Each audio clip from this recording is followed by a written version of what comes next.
Sonnet philosophique. Dédicace. Amis, j'ai dans le champ sans fin de vos pensées, tout en rêvant, choisi quelques sauvages fleurs, pour leurs ardents parfums et leurs vives couleurs, et les ai dans l'hiver côte à côte enchâssés. Hélas, mes durs sonnets les tiennent oppressées, elles perdent en eux leur sève et leur senteur, elles qui, dispersant leur souffle leurs enchanteurs, ondulaient librement par le vent balancé. Je vous fais don pourtant de leur bouquet pâli, vous y reconnaîtrez le reflet affaibli des amples floraisons écloses en votre âme, et vous saurez aussi que mon cœur enivré, épuisant dans leur sein leur arôme de flamme, bat plus calme et plus fort pour l'avoir aspiré.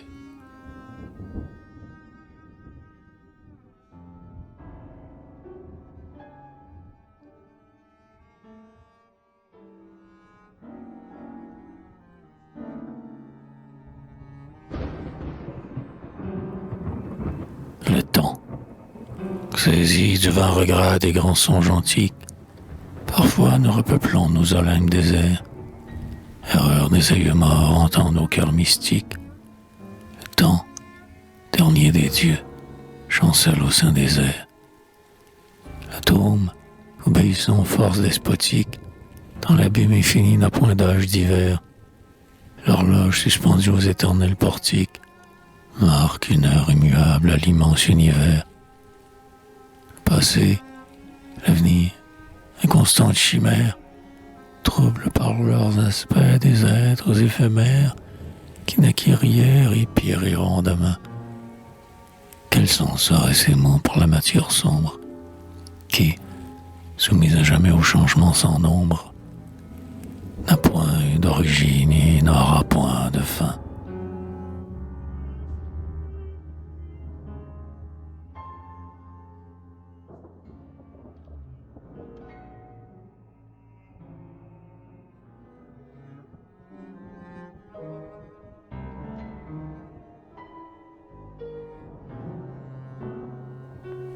Les forces, au jour obscur et doux de sa candeur première, l'homme, en sa gratitude ou ses vagues effrois, des astres bienfaisants doraient la lumière, et du vaste univers il est proclamé roi. Tous ces faux souverains, rigides justicières, la raison depuis lors a renversé les droits. Il nous les a montrés, ces amas de poussière, signes mystérieux des forces et des lois. Eux, qui régnaient jadis, tombent sans espérance. Ils ne sont que la vive et splendide apparence d'un principe caché toujours en mouvement. Nos sens ont inventé leurs beautés éternelles, leurs fantômes glacés peuplent le firmament, leur grâce et leur éclat naissent dans nos prunelles.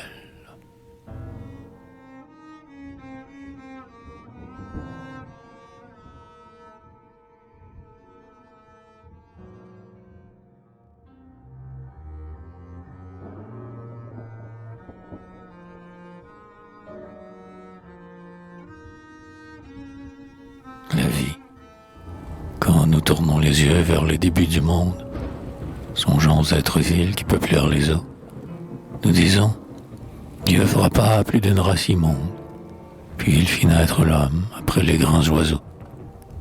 Et plus tard, en trouvant quelques couches profondes, et trouvant dans le sol les débris de nos os, un enfant plus parfait de la terre féconde reniera notre sang, notre âme et nos travaux. Pourtant nous sommes fils des monstres de l'abîme, et d'héritiers plus purs l'humanité victime, à son tour périra pour leur donner le jour. La route du progrès pas à pas est suivie. Dans l'univers, ainsi qu'en notre étroit séjour, s'enchaînent sans repos les formes de la vie.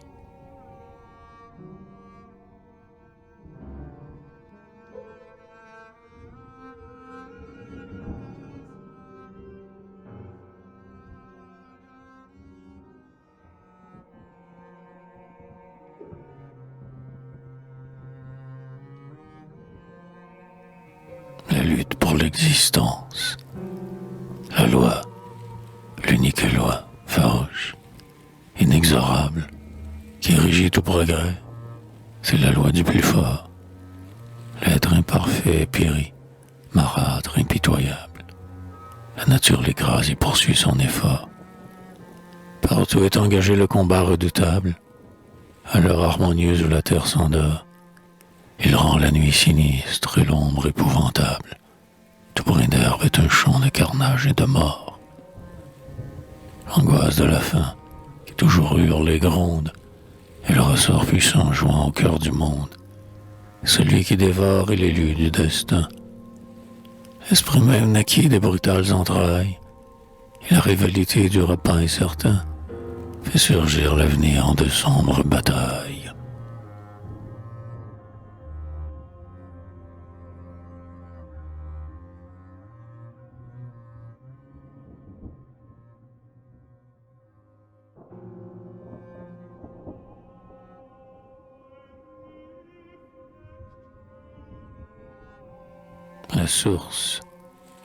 La source de cristal frémit sous la fougère.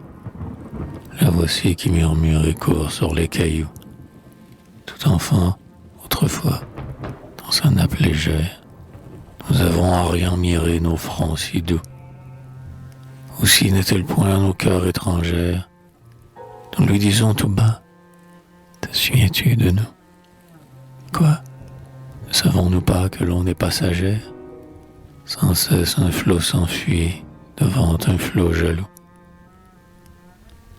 Mais son aspect charmant, c'est encore notre source.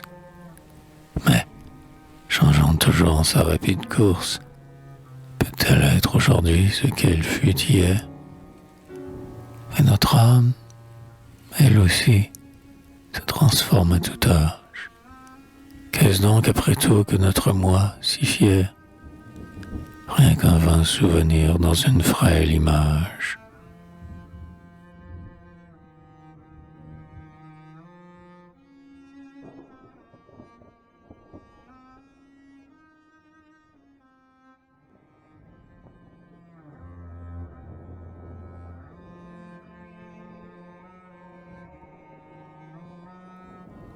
La mort. La vie est une mort incessamment active. Pour exister longtemps, il faut périr toujours. Chaque instant la détruit. La forme fugitive, dont la beauté si chère enivre nos amours. La mort délivre enfin la matière captive, lui rouvrant l'univers et ses vastes séjours. De nouvelles vies, intenses et moins chétives, elle anime nos corps au terme de nos jours. Vie et mort, grands mots creux et mensonges et fantômes, pleurons-nous aujourd'hui les frémissants atomes qui formaient autrefois le sang de notre cœur? Où sont-ils? Dans l'air pur, dans l'herbe, dans les roses. Et quand la mort sur nous mettra son doigt vainqueur, pourquoi craindrions-nous d'autres métamorphoses?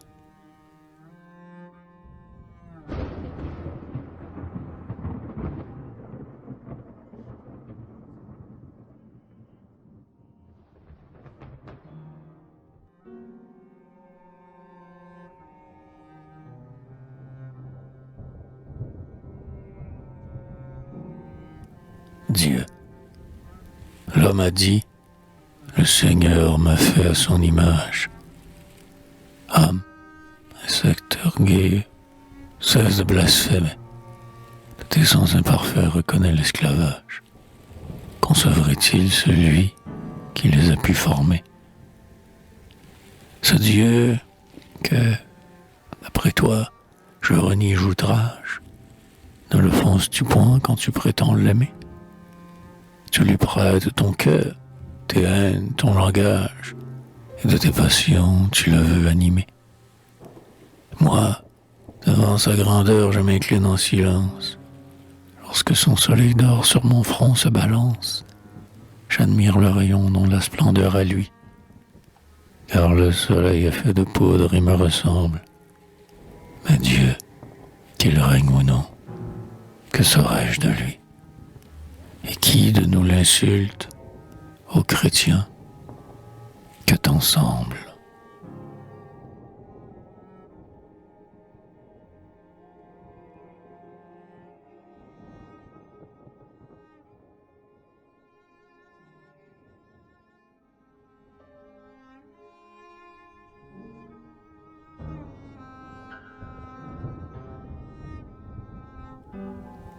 Les premiers âges, quel rêve insensé, formé par les poètes, ont placé l'âge d'or au berceau des humains. Nous avons vu s'éteindre, en nos lentes conquêtes, les siècles par milliers sur nos sombres chemins. Nous avons combattu de monstrueuses bêtes, nous avons labouré le sol avec nos mains, nous avons succombé dans de mornes défaites, sans avoir entrevu les brillants lendemains. De l'animalité nous dégageant à peine, alors que nous traînons encore sa lourde chaîne. Pourquoi ce vain regret allant vers le passé? L'avenir seul est plein de visions sublimes, puisqu'un si profond gouffre est enfin traversé, c'est qu'il n'est plus pour nous d'inaccessibles cimes.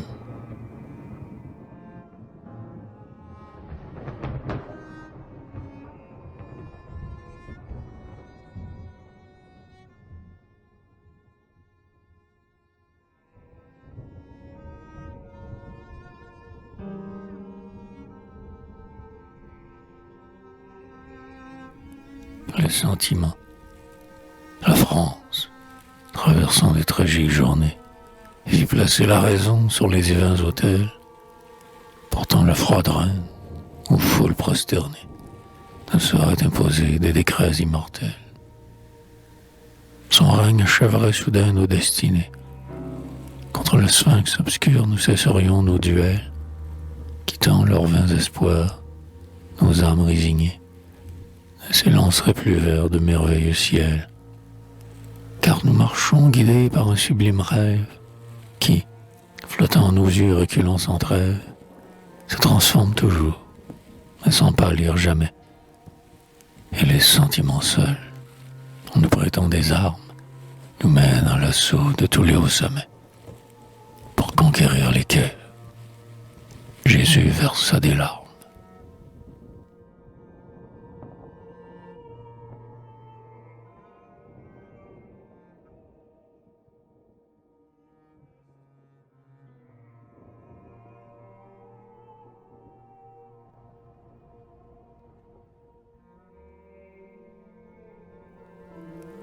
La raison. Le jour où la raison gouvernerait la terre, l'aube se lèverait au fond d'un ciel en deuil. L'océan de nos jours, ayant plus de mystère, sous chaque flot d'azur nous montrerait l'écueil. L'enfance songerait à la vieillesse austère, l'heure semblerait courte et proche le cercueil. Là des vaines amours, l'homme irait solitaire, en ingrat descendant ne prenant plus d'orgueil. Voyant toujours grandir les limites du monde, le savant suspendrait la poursuite profonde du mirage imposant qu'on nomme vérité. Le prêtre se tairait dans l'église déserte et, cessant tout effort, la triste humanité, pensive, s'assoirait devant sa tombe ouverte.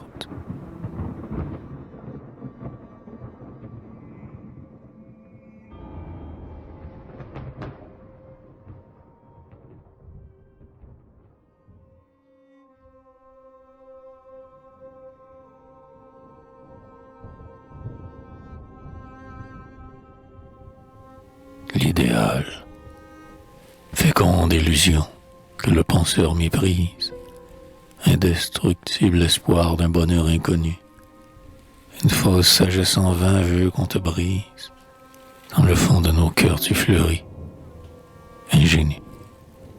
C'est toi qui nous conduis sur la route entreprise, qui nous fait accomplir un progrès continu. Et chaque vin d'amour dans notre âme se grise, ton fruit immortel à long flot est venu.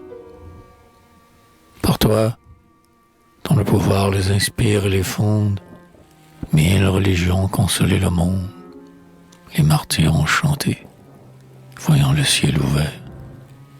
Ce siècle se croit grand parce qu'il te renie. Ta forme change. Hélas, nous en avons souffert, mais rien ne détruira ton essence infinie.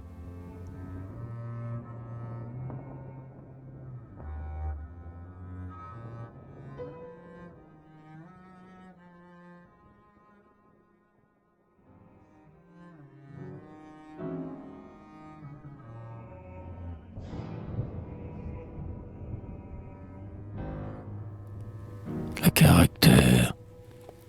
Un peuple est noble ou vil pour son seul caractère. L'esprit, dans ses destins, n'agit qu'au second rang. Les sentiments acquis, partage héréditaire, lentement transformés, coulent avec le sang. Le type originel, siècle à siècle, s'altère. Un trait parfois subsiste et s'en va grandissant. Puis tout à coup surgit un héros solitaire qui saisit en sa main ce levier tout-puissant. Un désir, un besoin, un espoir, une haine, tels sont les fondements de la puissance humaine et tout ce qu'on élève est bâti là-dessus. L'être qui laisse au monde une immortelle trace, qu'il soit César, Bouddha, Mahomet ou Jésus, incarna dans son sein le rêve d'une race.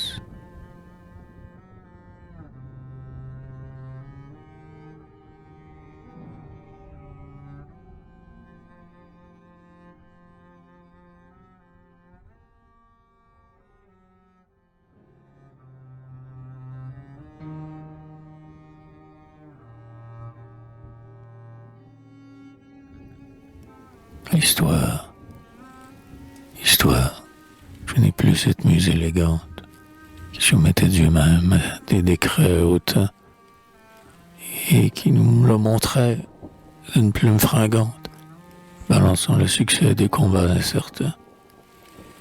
Toi que nous avons vu, injuste et provocante, couronner les héros avec des ermitains, tu t'arrêtes, troublé en ta candeur piquante, devant l'enchaînement terrible des destins.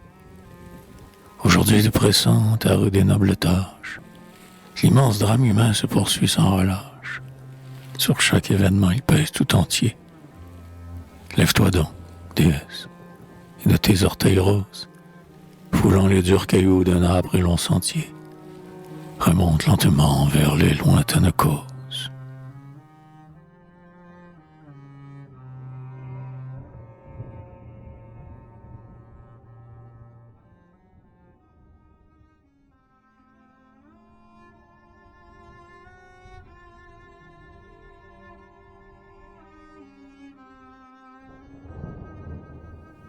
La morale, ô morale, au respect de la loi nécessaire, nous sommes raillés de ta diversité, parce que tu suivais, perfectible et sincère, dans tous ces lents progrès la faible humanité.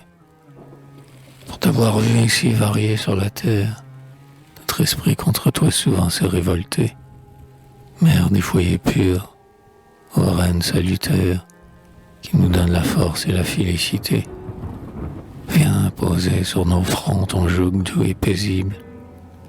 Nulle marche en avant au peuple n'est possible, si de tes ordres saints il n'écoute la voix. Tu vaux nous citer mieux que 20 citadelles. Apprends-nous à lutter en affirmant tes droits, pour qu'un jour sans effort nos fils te soient fidèles.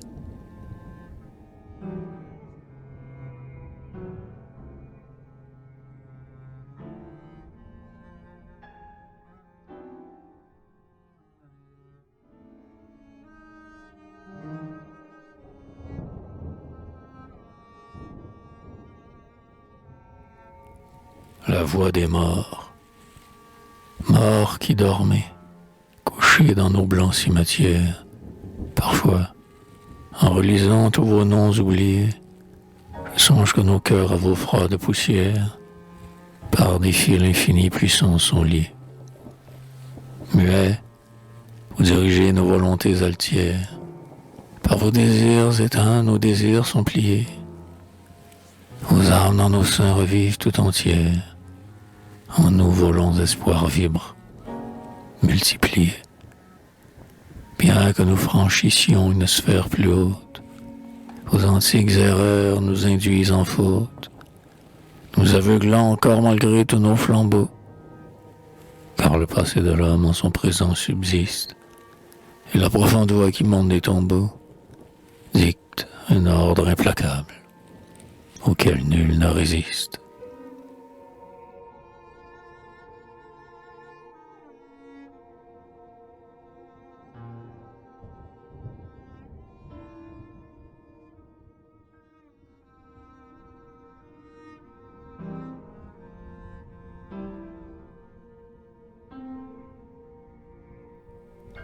L'œuvre de la nature, ce qu'il t'importe, à toi, nature, ô froide reine, ce n'est pas que mon cœur s'assouvit si bas, qu'il s'épuise et qu'il saigne en d'horribles combats. Tu n'en serais pas moins, implacable et sereine. Ce qu'il t'importe, à toi, c'est que la moindre graine trouve un sol favorable et germe sous tes pas. Ton éternel souci, qui ne me connaît pas, n'a pour but que la vie obscure et souveraine. La vie, et que ce soit la mienne, avec ses pleurs, ou l'humble éclosion des bêtes et des fleurs, ou le rayonnement des astres dans l'espace. Nature, ton ardeur et tes soins sont pareils. Pourquoi donc plaindrais-tu ceux qui souffrent et qui passent, toi qui vois s'enflammer et mourir les soleils?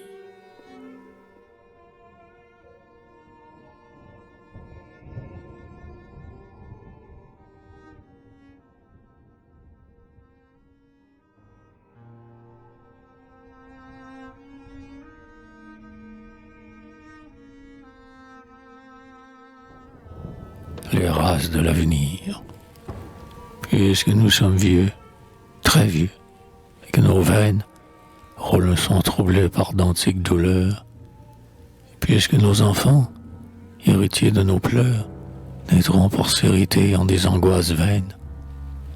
Accourez donc des bois, des îles et des plaines, au peuple dont le front ignore nos pâleurs, sauvages, qui vivez comme vivent les fleurs, au vent libre et pur en mêlant vos haleines. Ah, moutons de cuivre et d'ébène, venez, rouvrez donc l'avenir à ces infortunés, à qui nous léguerons demain nos défaillances. Ah, rendez à nos fils la sève d'autrefois, pour qu'à notre savoir ajoutant vos vaillances, votre rire puissant éclate dans leur voix.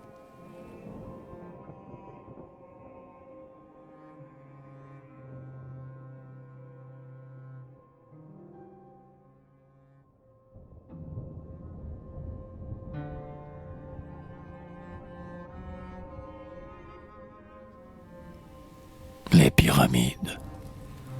Quand l'Égypte éleva ses hautes pyramides, son orgueil adressé vers la face des cieux, au néant, le défi le plus audacieux qui jamais surgit de nos âmes timides.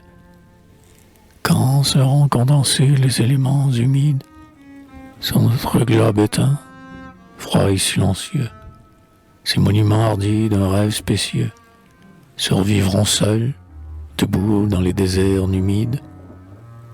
Or ils furent construits en l'honneur de la mort.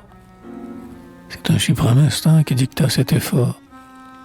La mort transforme, crée et n'a point d'épouvante.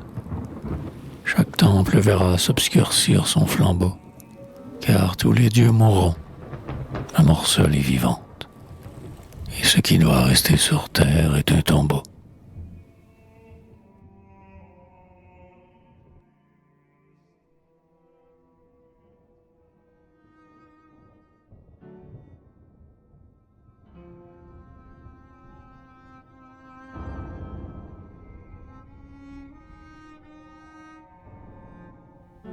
Le but final.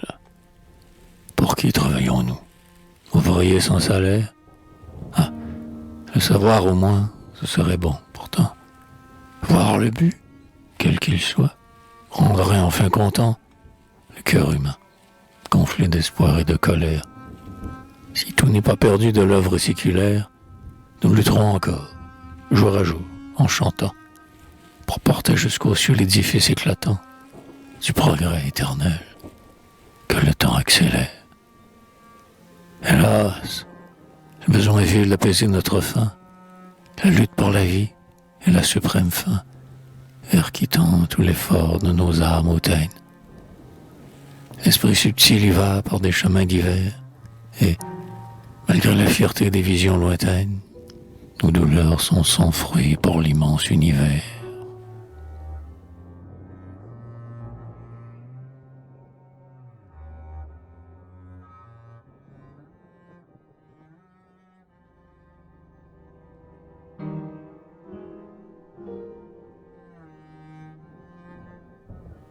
L'atome humain, dans l'organisme obscur, la cellule captive, naît, évolue et meurt, et pour un court moment, peut croire qu'elle existe et se meut librement.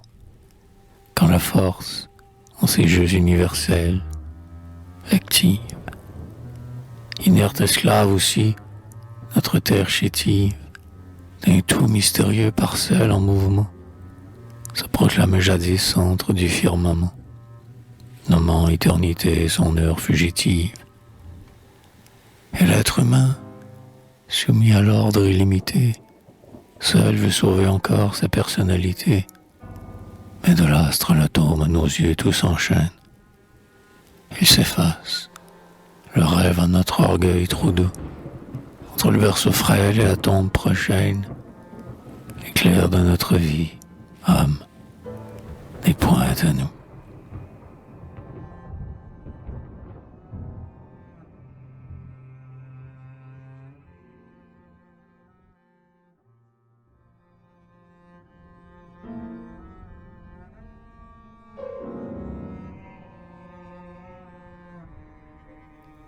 La fin d'un monde parfait, lorsque je songe aux sombres destinées qui sont nôtres, mon cœur ému se glace en moi, car c'est un sort étrange, amer et plein d'effroi, celui que subit l'homme en ces courtes années.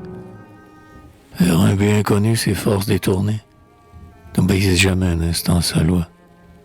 Il souffre, pleure et lutte, il ne sait pas pourquoi, car il voit au néant ses œuvres condamnées. Si la terre demain s'arrêtait dans son cours, tant serait fait de l'être du temps et des jours. Un seul choc, et soudain tout redeviendrait flamme. Où donc serait alors la gloire, le progrès, le renom du guerrier, la beauté de la femme? Pourquoi tant espérer s'il n'est plus rien après?